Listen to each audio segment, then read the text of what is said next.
Greetings, my audience.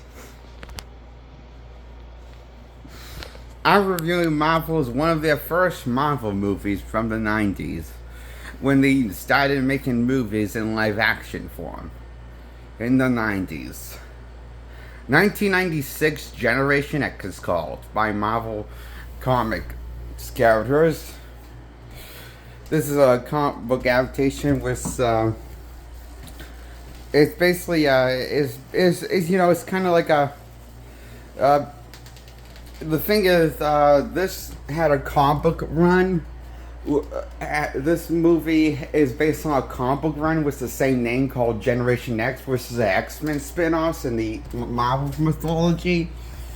And Generation X takes place, has the students be students at Charles School for the Gifted in the movie. And it's a pretty faithful adaptation, but also, since it's a lower budget movie, it has to take liberties due to being a low budget movie, not being a full big budget movie. So it's going to be faithful while also taking liberties due to its low budget, not having the most expensive budget for a TV movie.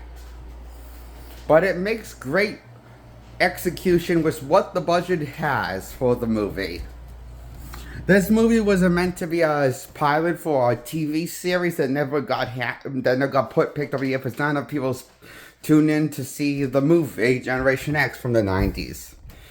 So it was one of Marvel's failed products at launching a franchise for adaptation. And it's not bad adaptation. It actually has a cool, creative, insane, deranged, creative. It has a cool villain. The villain that's in this movie is pretty a memorable villain and iconic. And it's alright. Sad we didn't got more of this team and the villain that goes up against the superhero team Generation X, who are students against with Charles. In the students at Charles School, who's being now run by Emma Frost and another X-Men member. Emma Frost has kind of been the principal in this movie instead of Charles, even though it's kind of still called the same thing. So I guess Charles is off. Either he retired, but he has to go into a vacation. Had a vacation with the X-Men, and he's Emma Frost in charge of the school to be the principal temporarily. I don't know. It's never explained, and we never see Charles Xavier cameo in this movie. But he's mentioned and sadly missed. We didn't got a live action 90s Charles for the 90s. That would have made this movie even better. He's arguably, in my opinion, the most important X-Men member, because he actually is the member of the X-Men that's the most. I think Charles Xavier is the most important member to the X-Men. More important than Wolverine and Cyclops, because he's pretty much in the. He's always he's the one that's funded the X-Men and the funds the school for the X-Men, and he's obviously. And also, he kind of brings the X-Men, assembled the X-Men team and made them the costume and stuff. And the X-Men wouldn't be anything, it wouldn't probably exist if it wasn't for Charles. So, that's why I think he's the most important X-Men member in the X-Men comics. And the most important X-Men character that really is the heart and soul of the X-Men team.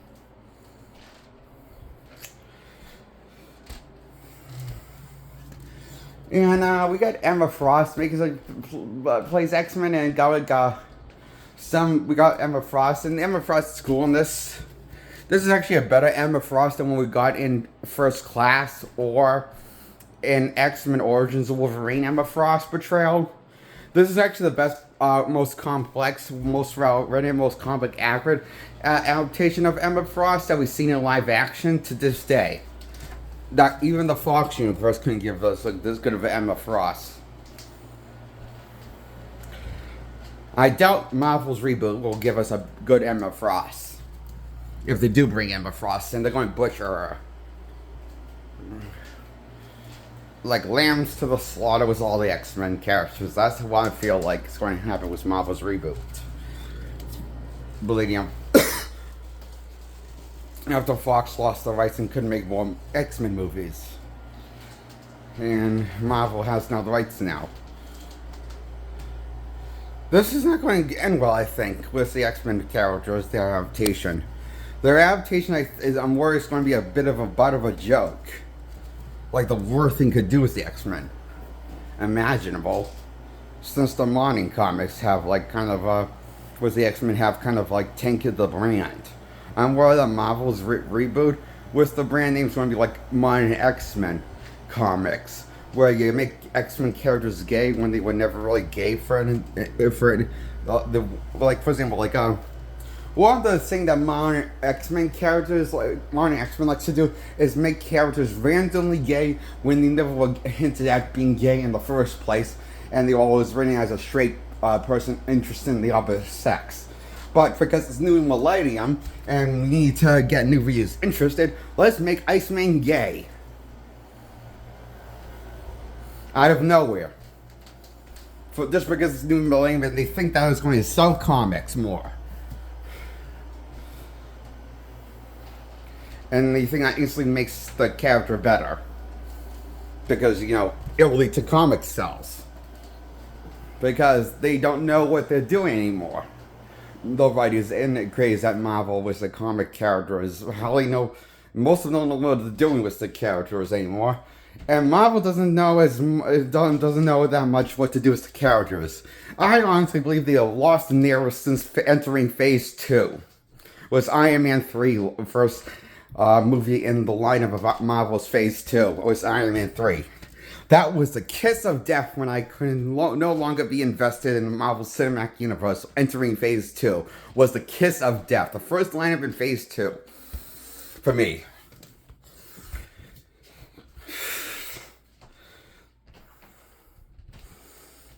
So, this movie is a lot better than what Marvel's movies have come out with nowadays. Sure, it has one of the longest grotesque fight scenes in history played for jokes. Oh yes, like I should tell you one of the jokes in this movie. Explain one of the jokes in the movie. This movie has fart humor, number 2 humor. And one long 5-minute or 2-minute scene where the bad guy brainwashes this board that he works with into having an involuntary flatulent eruption. When the clock strikes 12, they all start fighting and flatulating like there's no tomorrow, and they can't control it. And it sounds like and they all look like they've been in pain. And that's what the movie is written with. What's the main villain? It's his diabolical gag that he pulls as a prank on the board by making them have incredible bad gas that they can't control out of their assholes.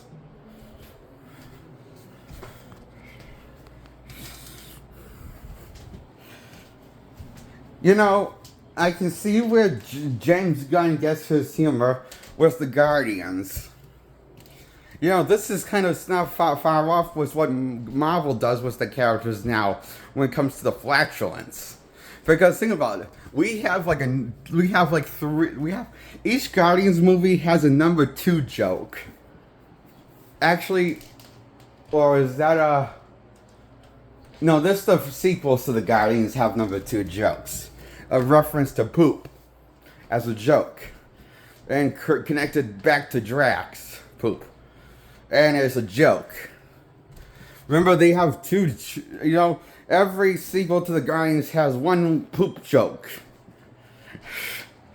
And it's Drax being the poop, and also it's like I can see where Gunn takes his vision inspiration from this movie. I bet he saw this movie and say, that's the movie I want to make with my Guardians trilogy. I want to make fart humor sounds in my trilogy. And jokes like that, potty humor jokes. And make that 90% of the driving drama of the movie. Forced. It's camp laughter. The jokes that should be also this laughter is also the driving force drama of the movie.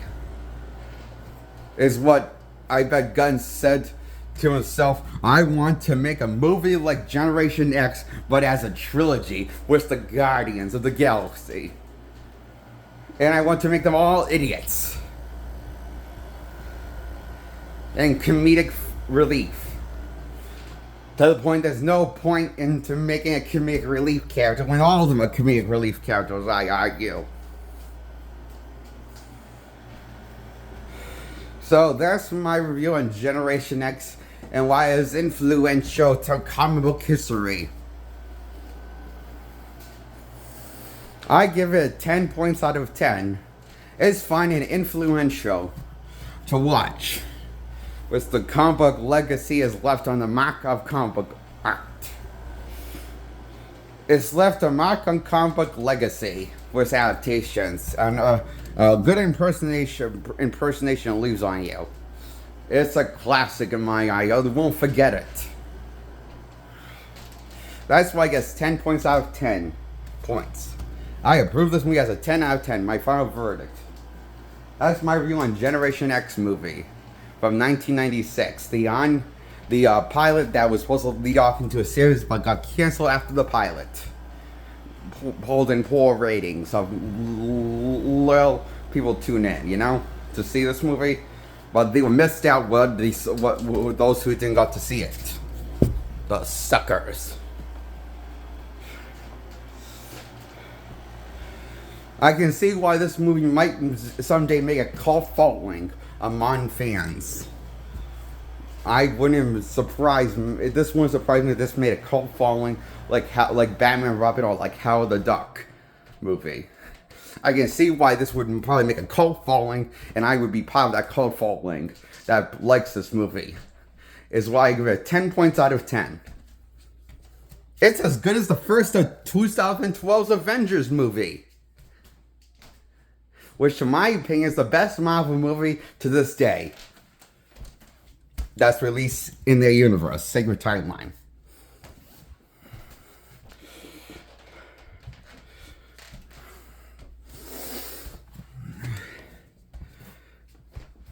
So, that's my review on Generation X. I want to give it 10 out of 10 points. Goodbye. Subscribe to my video content. Like this video. Grow my likes. Grow my subscribers. Goodbye. My name's Jake Allengram. I hope you enjoyed this video review on Generation X. Goodbye.